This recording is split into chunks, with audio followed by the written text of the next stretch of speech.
Greetings, my dear and respected viewers. This is Jeushis, the main geopolitical news for June 20th, 2026, and the first story, the one that is literally tearing through the global agenda, even if not many outlets are writing about it, is a very real story. Zelensky has issued an ultimatum to Lukashenko, demanding that Belarus remove relay transmitters from the border. According to him, they are being used to transmit signals to Russian drones during long-range strikes against Ukraine. He also demanded an end to supplies of Belarusian petroleum products to the Russian Federation. Otherwise, we will do it ourselves. A 7-day deadline was given. Now, besides the fact that this is astonishing arrogance, that part is actually secondary. What is much more alarming is that if you wanted a pretext for mobilization in Russia, it is an attack by Ukrainian nationalists against a close ally, against a union state. Rise up, mighty nation, and at that point there are only two possibilities. Either Zelensky has been taking something he shouldn't, or someone slipped him some very low-quality powder, or Europe's leaders, the people backing Zelensky, have calculated the consequences of Russian mobilization, are prepared for it, and not only prepared for it, but actually want to provoke it. And that raises serious questions. I find it very difficult to imagine how the European Union would respond to the mobilization of 3 million soldiers in Russia. What exactly would they do? From a military standpoint, something every graduate of a general staff academy knows. If a potential adversary begins mobilization, you immediately begin your own. Politicians can argue later. If it doesn't lead to war, fine. But what if it does? What if you don't have enough time? What if the enemy crosses the border first? Then it's over. Or, to put it in the language of early 20th century military theory, mobilization is not preparation for war. Mobilization is war. So I can understand why, despite being completely unprepared for such an undertaking, countries like Estonia, Latvia, Lithuania, Finland, and Poland would be forced to mobilize. Poland is probably more prepared than most. Germany and others. I honestly don't know. But this would be an enormous challenge. Do not think for a second that mobilization is easy. When Prussia was preparing for the wars of German unification, it conducted a mobilization effort that largely failed. The horses were in one place. The regiments were somewhere else. At the time, Russia did virtually nothing in response. It didn't even attack the convoys crossing into Ukraine, although it could have. It didn't attack ships approaching Ukrainian ports, even though those could have been intercepted. Those would have been genuine red lines. Instead, those lines kept moving farther and farther back. And now Zelensky is applying pressure to a Russian ally. After all the conciliatory gestures from Lukashenko, he apologized to Zelensky. He tried to smooth things over. But there comes a point where apologies stop working. People like Zelensky, just like people like Putin, understand strength. They are actually very similar in that respect. Only strength. Only direct pressure. The moment you start apologizing, they interpret it as weakness and become more aggressive. The real issue here is that Ukraine has very limited options against Belarus, other than launching air strikes. There is little it can realistically do. It doesn't have the troops. The Belarusian army may be small, but Belarusian special forces are currently operating near the Ukrainian border, under the cover of military exercises. Missile forces are deployed. Strategic systems are deployed. And I would not assume that Belarus, being 10 times smaller militarily, means it cannot defend itself.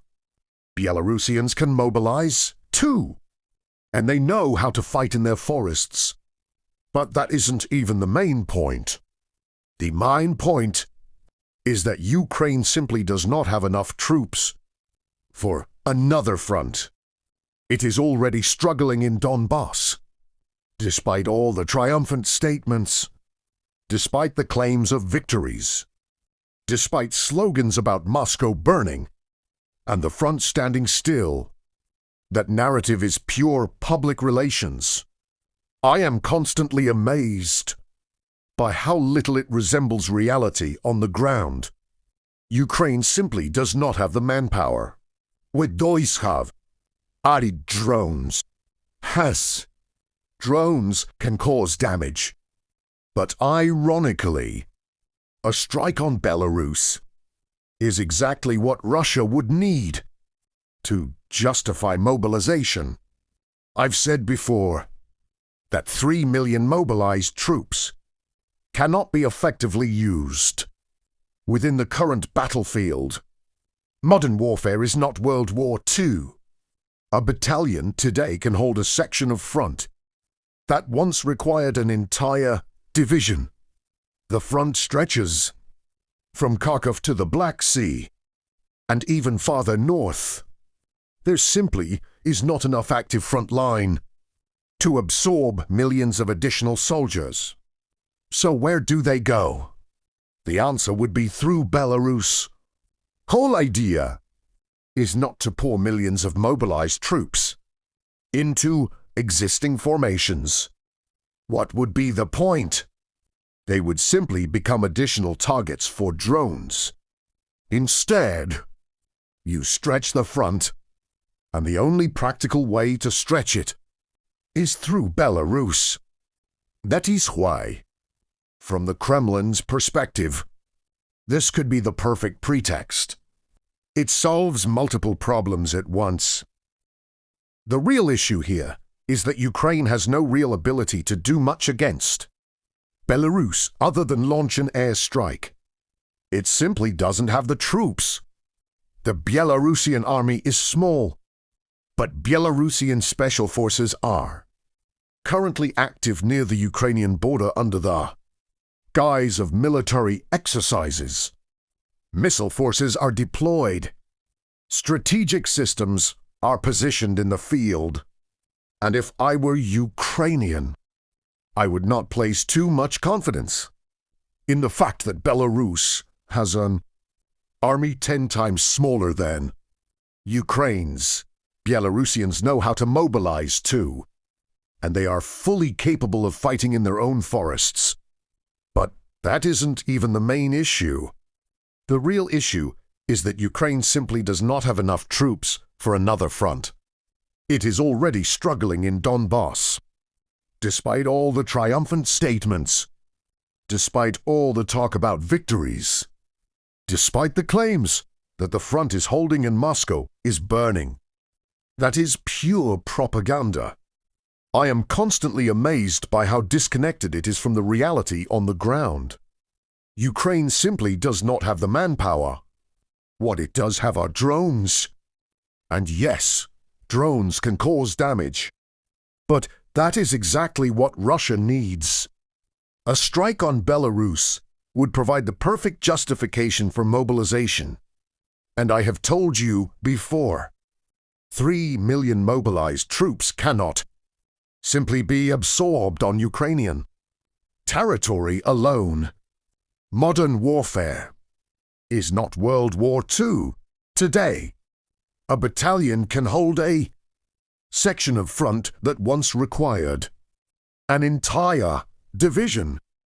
The front stretches from Kharkov to the Black Sea and even farther north. There are simply not enough kilometers of active front to make effective use of 3 million additional troops. So where would they go? Through Belarus. That is the key. The point is not to pour millions of mobilized soldiers in two formations already fighting. What would be the purpose? They would simply become additional targets for drones. The objective would be to stretch the front. And the only practical way to stretch it significantly is through Belarus. That is why, from the Kremlin's perspective, this would be the ideal pretext. It solves every major problem at once. And of course, people can ask, does that mean Zelensky is somehow working together with Putin? No, absolutely not. That is not what I am saying. Which is why I return to the second possibility. There may be people inside the European Union who are encouraging Zelensky to eliminate any chance of ending this war this year. Perhaps they have calculated the consequences of Russian mobilization. Perhaps they believe they have an answer prepared. I do not know what that answer is, but I do know that Russia's next step on the escalation ladder has already been formulated by Sergei Karaganovi. The nuclear destruction of several European countries. And contrary to Karaganov's own arguments, I'm absolutely convinced that such a scenario would immediately become a thermonuclear Third World War with all the consequences that follow. That is where we are right now. Now, let's talk about the claim that the front is standing still while Moscow is supposedly burning. As for Moscow burning, I have already said everything that needs to be said. The issue is insignificant. Those drone attacks lasted several days. It was not a one-time operation. A total of 992 drones were involved. Only 7 reached Moscow. Some struck their targets. There was fire. There was smoke. There were dramatic images. The pictures looked impressive. But the actual effect was negligible. The facility that was damaged will most likely be restored within a few days. At most, a couple of weeks. So yes, there was a visual effect. But there was no strategic effect. An enormous number of drones were expended, based on the cost estimates I mentioned before. For roughly the same value you could have launched around 25 Iskander missiles.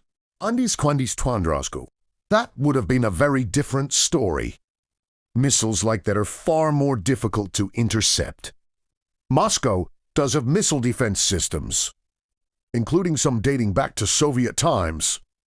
But stopping such weapons is a completely different challenge. The result would have looked entirely different. Even from a purely economic standpoint, the effort was not worth it. And when it comes to long-range drone warfare, Ukraine currently has only one direction where such strikes can produce meaningful military results. The southern direction, the area where operations are underway against Russian logistics routes, and Crimea. If you sift through the propaganda, the information warfare, and all the noise, one thing becomes obvious.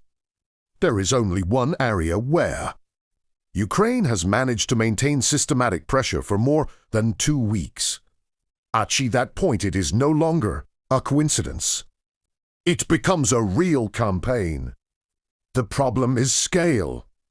They simply do not have enough resources. With the level of attacks we are seeing now, they cannot achieve decisive results. Especially since Russian forces have deployed systems that are increasingly effective at destroying incoming drones. The number of drones would have to be dramatically increased. Instead of sending those 992 drones toward Moscow, they should have been sent there. But no, what matters is the image, headline, the spectacle. That is everything you need to know about the narrative that Moscow is burning. Now let's talk about the claim that the front is frozen.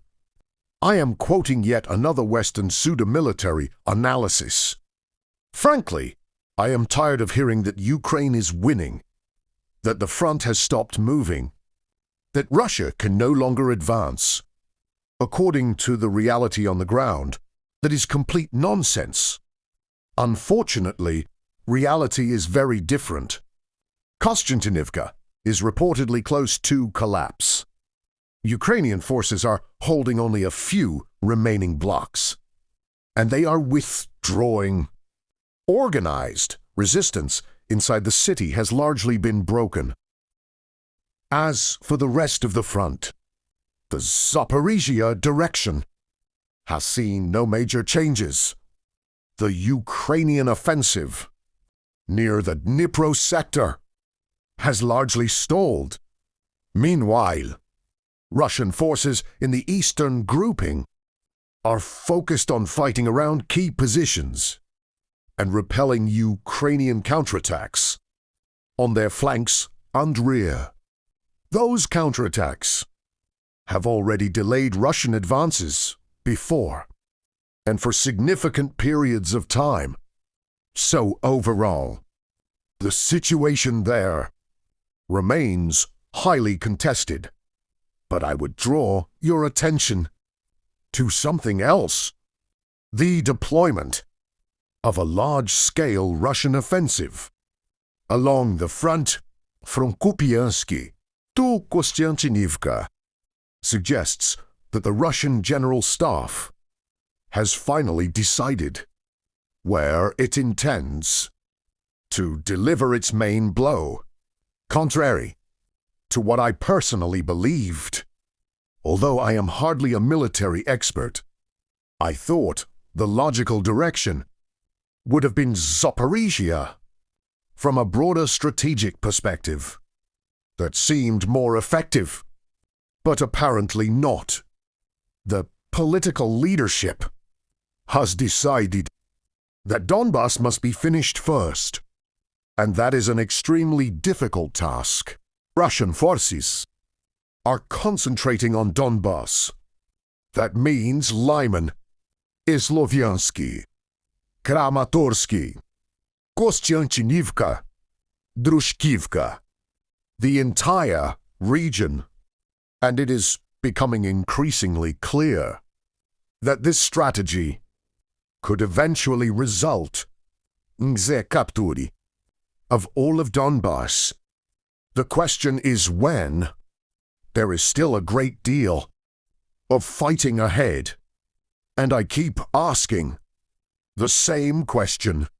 Why? What is the ultimate objective? Capturing Zaporizhia could significantly alter the course of the war. Capturing Sloviansk and Kramatorsk changes very little. Behind them, Ukraine has additional defensive lines already prepared. In the end, the Ukrainian armed forces can simply withdraw to those positions and continue fighting. So the offensive becomes a repeated assault against one defensive line after another. The broader issue is forcing an end to the war. In Moscow, that appears to be the primary concern now. The question is not whether the war should end. The question is how. One option is a negotiated settlement, but that pause is producing very little. Europe refuses to accept Moscow's conditions. Instead, it presents demands that the Kremlin considers unacceptable. The alternative, escalation, that is exactly what Karaganov has been advocating. And that brings us back to where we started. So this is the situation. With the supposedly frozen front, cities continue to fall. Territory continues to change hands. Yet according to propaganda, the front is standing still. Fini. If that's what people want to believe. Propaganda can be powerful, but reality is still more important. Now let's move on to the next story. An interesting development has come out of Cuba. The Cuban Prime Minister, whose name I honestly don't even remember, has introduced a long series of reforms, supported by the Communist Party and by former leader Raul Castro, the brother of Fidel Castro.